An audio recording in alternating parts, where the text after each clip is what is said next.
2023 की new रेनकार्नेटेड इसेका anime जिसका नाम है chronicles on off aristocrat reborn in underworld के एपिसोड 1 की शुरुआत में हम लोग हमारे मेन कैरेक्टर काजुया को देखते हैं जो कि एक दुकान की तरफ जा रहा होता है। तभी अचानक से दुकान में से काफी सारे लोग डर के बाहर भागने लगते हैं। वहीं पर दो लड़कियां काजुया से टकराकर वहीं पर गिर जाती हैं। तभी हमें पता लगता है कि उस दुकान में से तो एक चोर होता है जो कि सभी को मारने वाला था। वो अब बाहर आकर उन्हीं दो लड़कियों के ऊपर हमला करने वाला होता है। ये चीज़ काजुया भी देख लेता है और अब वो उन दोनों लड़कियों को बचाने के लिए उस चोर पर ही गिरकर उसे रोक लेता है। वो अब उन लड़कियों से कहता है यहाँ से जल्दी से चली जाओ। तभी काजुया नोटिस करता है कि उसको तो चाकू लग गया है और उसे खून निकल रहा है। ये देखकर वो चोर डर के वहां से भाग जाता है। वहीं पर काजुया जमीन पर गिर जाता है। ये देखकर वो लड़कियां काजुया के पास आकर रोने लगती हैं। वहीं काजुया कहता है मेरी वजह से ये लड़कियां रो रही हैं, क्या मैं अब मरने वाला हूँ। और अब अगले सीन में हम लोग देखते हैं काजुया एक अलग जगह पर उठता है। वो कहने लगता है क्या ये हॉस्पिटल है। तभी एक मेड उसको देखकर रोने लगती है और कहती है मास्टर काइन आप उठ गए।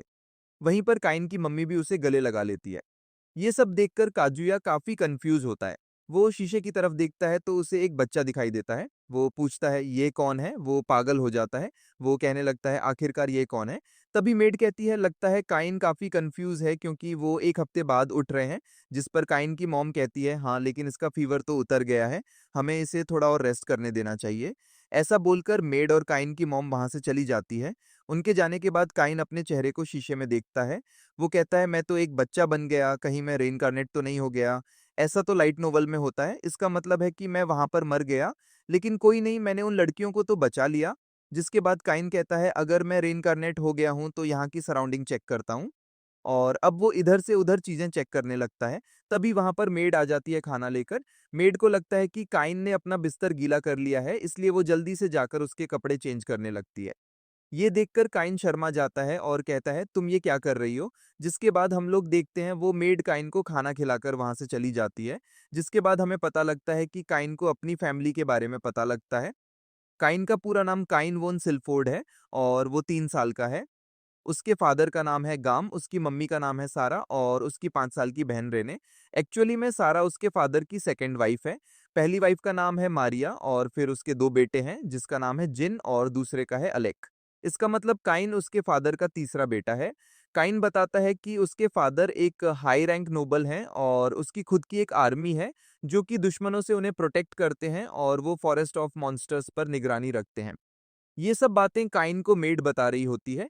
काइन ये सब सुनकर काफी ज्यादा एक्साइटेड हो जाता है। काइन को अब एडवेंचर के बारे में भी पता लगता है जो कि मैजिक का यूज करके मॉन्स्टर को मारते हैं। काइन अब कहने लगते हैं मुझे भी मैजिक यूज करना है।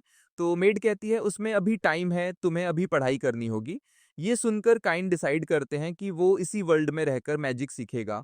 वो अब कहता है जिस वर्ल्ड से मैं आया हूँ उस वर्ल्ड में मेरे लास्ट रिलेटिव रह रहे थे जो कि मेरे दादाजी थे, लेकिन वो भी चल बसे। मैं अकेले रहता था इसलिए मैं उस जगह को बिल्कुल मिस नहीं करने वाला हूँ। और अब अगले सीन में हम लोग देखते हैं काइन के पेरेंट्स काफी खुश होते हैं कि काइन अभी से मैथमेटिक कर सकता है। वहीं काइन मन में कहता है मैं इन लोगों को कैसे बताऊं कि मैं तो हाई स्कूल का बच्चा हूं, मेरे लिए तो ये आसान ही होगा ना। वहीं अब काइन उनसे कहता है मैं तो बस इस वर्ल्ड के बारे में सीखने की कोशिश कर रहा हूँ। और अब वो अपने फादर से कहता है क्या आप मुझे परमिशन दोगे मैजिक की बुक और किंगडम की हिस्ट्री बुक पढ़ने के लिए। ये सुनकर काइन की बहन उसे कहती है तुम अभी रेडी नहीं हो मैजिक सीखने के लिए, तुम्हें मेरी तरह बैप्टाइज होना होगा। और अब काइन के फादर भी काइन से कहते हैं हाँ तुम्हें बैप्टाइज होने के लिए 5 साल का होना होगा। वहीं अब काइन की मॉम कहती है उसके बिना तुम मैजिक यूज कर ही नहीं पाओगे। जिसके बाद हम लोग काइन को अपने रूम में देखते हैं जो कि मैजिक यूज कर पा रहा है। तभी अचानक से वहां पर मेड और काइन की बहन आ जाती है। उन्हें देखकर जल्दी से काइन अपने मैजिक को रोक लेता है। मेड के जाने के बाद काइन थोड़ा रिलीफ फील करता है, लेकिन तभी उसे पता लगता है कि वहां तो उसकी बहन होती है। वो काइन से कहने लगती है मुझे पता है तुम इस बुक में वर्ल्ड की इनसाइड सीक्रेट जान रहे हो ना, अगर तुम चाहते हो तो मैं तुम्हें सिखा सकती हूँ। ये सुनकर काइन कहता है अच्छा इन लोगों ने पकड़ा नहीं कि मैं मैजिक यूज कर पा रहा था। और अब अगले सीन में लोग देखते हैं काइन की बहन हर रोज अब उसे इस किंगडम की हिस्ट्री के बारे में बताती है। इस किंगडम को बनाने से पहले यहाँ का किंग एक एडवेंचर हुआ करता था और उस किंग का नाम यूया था। फिर काइन की बहन उसे बताती है कि इस वर्ल्ड के अंदर एल्फ, ड्वार्फ और बीस्ट फोक भी हैं और एक काफी फ्लफी चीज भी। काइन ये सब सुनकर कहता है, काश मैं अभी से ही बाहर जा पाता, लेकिन मुझे अभी 2 साल का वेट करना होगा मेरे बैप्टाइज़ होने के लिए। और अब अगले सीन में हम लोग देखते हैं 2 साल बीत जाते हैं। काइन अब 5 साल का हो गया है और थोड़ा कूल लगने लगा है। उसे देखकर काइन की बहन उसकी दीवानी ही हो जाती है। वो अब काइन से जाकर कहती है, इतनी जल्दी बड़े मत हुआ करो। जिसके बाद हम लोग देखते हैं सभी लोग वहाँ से निकल जाते हैं क्योंकि आज काइन को बैप्टाइज़ होना है। वहीं अब काइन बाहर निकलने के बाद कहता है, तो ये है बाहर की दुनिया। और अब काइन अपनी बहन से कहता है, मैजिक स्टेटस क्या होता है? ये सुनकर उसकी बहन कहती है, मैं तुम्हें दिखाती हूँ। और अब वो अपना स्टेटस दिखाती है। काइन देखता है कि उसके पास तो 4 एलिमेंट होते हैं और प्रोटेक्शन होती है। तो अब काइन की मॉम उसे बताती है कि तुम्हारी बहन को गॉड ऑफ मैजिक से लेवल 2 की प्रोटेक्शन मिली है और प्रोटेक्शन लेवल लेवल 5 तक होता है और ये प्रोटेक्शन तुम्हें गॉड से मिलती है। जिसके बाद अब हम लोग देखते हैं वो लोग अपने डेस्टिनेशन पर पहुंच जाते हैं। वहां पर 7 गॉड की मूर्ति होती है जिन्हें पूजकर बैप्टाइज हुआ जा सकता है। और अब काइन जाकर उन मूर्ति के सामने प्रार्थना करने लगता है। वहां पर खड़े प्रीस्ट भी गॉड से कहने लगते हैं, इस बच्चे को बैप्टाइज कर दो। तभी अचानक से गॉड की मूर्ति में से लाइट निकलने लगती है। ये देखकर सभी लोग काफी शॉक हो जाते हैं। तभी अचानक से काइन एक जगह पर आ जाता है जहां पर काफी सारे लोग बैठे होते हैं। तभी ये गॉड काइन से कहते हैं, लाइक हम लोग गॉड हैं, हम लोग इसी दिन का वेट कर रहे थे। ये सुनकर काइन शॉक हो जाता है। वो कहता है, मुझे किसी ने नहीं बताया था कि गॉड मेरे सामने आकर मुझे बैप्टाइज करेंगे। तभी ये गॉड कहते हैं, मेरा नाम जीनोम है, मैं गॉड ऑफ क्रिएशन हूँ, मैंने ही इस दुनिया को क्रिएट किया है। और अब वो राइम नाम के गॉड से कहते हैं, काइन को उसके रेइनकार्नेशन के बारे में बताओ। और हमें पता लगता है कि राइम डेथ और रेइनकार्नेशन की गॉड है। वो अब कहती हैं कि तुम्हारी डेथ थोड़ी अनएक्सपेक्टेड थी। वो उसे कहती है, तुम उन 2 लड़कियों को बचाते वक्त मर गए थे ना? दरअसल अगर तुम उसे नहीं बचाते तो वो क्रिमिनल वैसे भी फिसल कर गिरने वाला था और फिर आसपास के लोग उसे पकड़ने वाले थे। ये सुनकर काइन रोने लगता है। वो कहता है, क्या? इसका मतलब मैं फालतू में मरा? मुझे कुछ करने की जरूरत भी नहीं थी।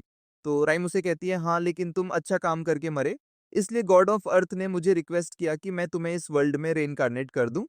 और मुझे लगा कि तुम्हें अपना डायपर चेंज करवाना अच्छा नहीं लगेगा, इसलिए मैंने तुम्हारी मेमोरीज ब्लॉक कर दी थी।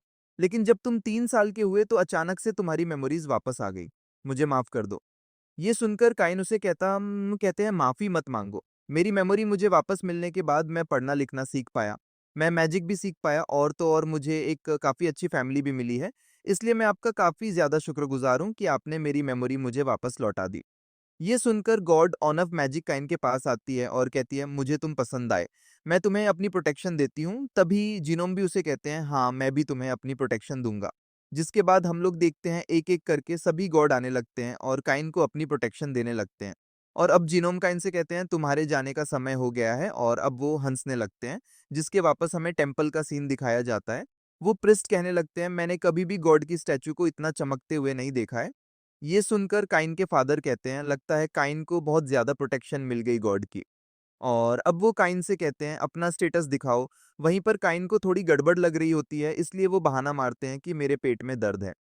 ऐसा बोलने के बाद वो भाग जाता है। भागकर आने के बाद वो थोड़ा दूर आकर बैठ जाता है। वो फिर अपना स्टेटस चेक करता है और काफ़ी ज़्यादा शॉक हो जाता है। वो कहने लगता है, मैं किसी को भी अपना स्टेटस नहीं दिखा पाऊँगा क्योंकि काइन के तो सारे मैजिक लेवल 10 के होते हैं। और उसे जो सारे गॉड्स की प्रोटेक्शन मिली है वो भी सारे लेवल 10 की होती है। काइन कहते हैं, हाईएस्ट लेवल तो लेवल 5 होता है और मुझे 10 लेवल दे दिया है। अब समझ आया आखिरकार गॉड हंस क्यों रहे थे। मुझे कैसे भी करके अपने स्टेटस को छुपाना होगा। तभी जिनो मुझसे कहते हैं, वो करने के लिए अपने स्टेटस काउंसिल का यूज करो। ये सुनकर काइन खुश हो जाता है और वो इसी स्किल का यूज करता है। और अब अगले सीन में हम लोग देखते हैं सभी लोग एक साथ मिलकर खाना खा रहे होते हैं। वहीं काइन सभी को बताता है कि मुझे गॉड से काफी सारी प्रोटेक्शन मिली है। ये सुनकर उसके फादर कहते हैं, ऐसी बातें तो अपना स्टेटस दिखाओ। तो अब काइन सभी को अपना स्टेटस दिखाते हैं। उसे देखकर सभी लोग काफी ज्यादा हैरान हो जाते हैं। उसके फादर उसे कहने लगते हैं, ये क्या, तुम्हें तो सभी गॉड से प्रोटेक्शन मिली है, तुम्हारा मैजिक इतना ज्यादा कैसे हो सकता है? ये सुनकर काइन मन में कहते हैं, अरे यार मैं इसे फिक्स करना भूल गया। तो उसके फादर कहते हैं, महल के जो मैजिस्ट होते हैं उनकी मैजिक पावर सिर्फ 10,000 होती है, और तुम तो बस 5 साल के हो और तुम्हारी इतनी ज्यादा मैजिक पावर। ये सुनकर सभी लोग कहते हैं, ये तो काफी अमेजिंग है। वहीं काइन के फादर उसे कहते हैं, अपना स्टेटस किसी और को मत दिखाना, कभी भी। किसी को पता लगा तो वो तुम पर शक करने लगेगा। ये सुनकर काइन कहते हैं, ठीक है मैं समझ गया, मैं किसी को भी नहीं बताऊंगा अपने स्टेटस के बारे में। और अब अगले सीन में हम लोग देखते हैं काइन अपने रूम में आता है जहां पर वो एक समनिंग मैजिक की बुक देखता है। वो कहने लगता है शायद से अब मैं एक फ्लफी एनिमल को समन कर पाऊँगा। ऐसा बोलकर अब वो बाहर की तरफ चला जाता है और बाहर जाकर एक फ्लफी एनिमल को समन करने लगता है। लेकिन एक एनिमल की जगह वहाँ पर गलती से एक मॉन्स्टर समन हो जाता है। तभी वहाँ से काइन की बहन और एक कैट गर्ल जा रही होती है। वो मॉन्स्टर उन्हें देखकर उनके ऊपर हमला करने वाला होता है। ये देखकर काइन जल्दी से उनके सामने आ जाता है। वो याद करते हैं कि इस तरीके से अर्थ पर एक क्रिमिनल ने उन लड़कियों के ऊपर हमला कर दिया था। वो याद करके काइन अब जाकर उस मॉन्स्टर को मारने लगता है, लेकिन वो मॉन्स्टर काइन को ही मुक्का मार देता है। लेकिन फिर भी काइन हार नहीं मानता है। वो कहने लगता है मैं किसी को भी रोते हुए नहीं देख सकता हूँ। जिसके बाद वो अनसमनिंग करके उस मॉन्स्टर को वापस से भेज देता है और अब वो जमीन पर गिर जाता है। और अब काइन की बहन और वही कैट गर्ल उसके पास आकर रोने लगती है। काइन अब कहने लगता है मेरी वजह से ये दोनों रो रही हैं। तभी थोड़े देर बाद काइन खड़ा हो जाता है। वो कहता है मैं तो मरा ही नहीं। काइन को ठीक देखकर वो दोनों काइन को गले लगा लेती है।